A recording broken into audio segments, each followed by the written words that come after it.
Now let's consider the concept of money as an abstraction of value. Money is as old as human civilization, and civilization itself is reliant on possessing ways in which to exchange, account for, and transfer value. What once started as barter trade, trading goods for goods, was replaced using standardized token money. Gold and silver were the first universally accepted natural choices for money. Actually, they fit the bill so well that they were the primary form of money for centuries across the globe, and have been instilled in human culture. I bet when I say gold, you instinctively think of value or wealth. After this came paper money, a more user-friendly way to carry and move around value compared to precious metals. China was the first to adopt it in the 7th century. However, the Western world didn't catch up on this monetary innovation until Marco Polo introduced it to Europe around the 13th century. Even then, the first European banknotes weren't issued until the 17th century. It took people several centuries to accept the new paradigm at the time and shift from gold and silver coins to banknotes backed by these same precious metals as the widely used form of money. This led to the birth of the gold standard. The banknotes themselves didn't hold any intrinsic value like gold or silver coins do. Instead, paper money was backed by precious metals like gold and silver stored in a treasury vault somewhere. Think Fort Knox. The banknotes represented the right to collect said precious metals from a bank. More convenient than taking a wheelbarrow of gold bullion to the post office to pay the mortgage. This was the case until 1944. At the end of World War II, yet another related system was introduced, the gold exchange standard, under the Bretton Woods Agreement. This meant that many countries fixed their national currency's exchange rates to the U.S. dollar, which was in turn convertible to gold at a fixed rate. Not only that, but this convertibility was no longer available to individuals or companies, only to central banks. However, the Bretton Woods system ended in 1971 when the U.S. dollar convertibility to gold was terminated. So long the gold standard and commodity-linked money. Paper money is no longer backed by gold or anything else tangible, but just faith. Welcome to the world of fiat currencies. So how does paper hold any value if it's not backed by anything? Well, that's where concepts like legal tender come in.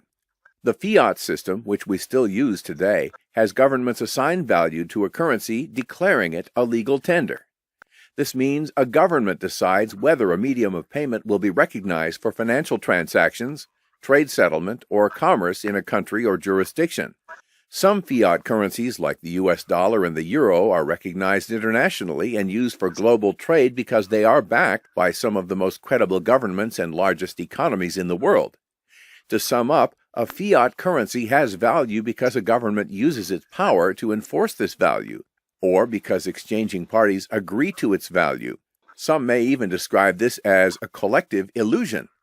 It's not hard to see how problems could occur with this.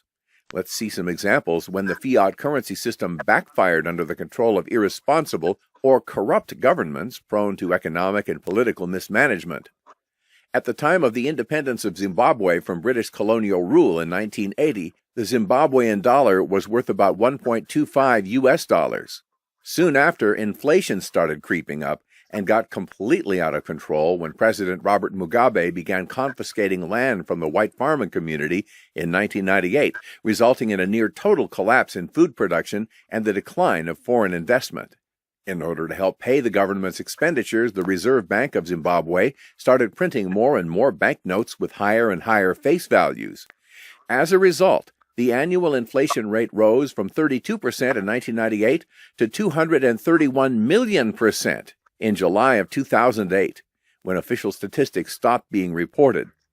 After that, it was estimated by international economists that the hyperinflation peaked at a staggering annual rate of 89.7 sextillion% in mid-November 2008. The monthly peak rate was 79.6 billion%, which is equivalent to a 98% daily rate. In other words, prices were pretty much doubling every day. In 2009, the Zimbabwean dollar was completely abandoned in favor of using only foreign currencies. Once one of the richest countries in Africa, Zimbabwe descended into economic chaos, largely blamed on its government's policies. This is an extreme example of how the trust in a fiat currency can be lost leading to economic turmoil. In Zimbabwe, the collective illusion quickly turned into a collective disbelief.